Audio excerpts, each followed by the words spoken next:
Well, after a postponement due to weather on Monday, the Duluth Huskies returned to Wade for a doubleheader with the Thunder Bay Border Cats. And the stuffed Huskies were there too. Shout out to Nicole and Katie, who are two dedicated fans.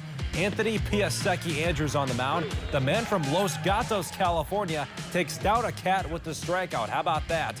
And at the plate, Jalen Smith rips one down the line. He lands on second with a stand-up double to set up runners on second and third.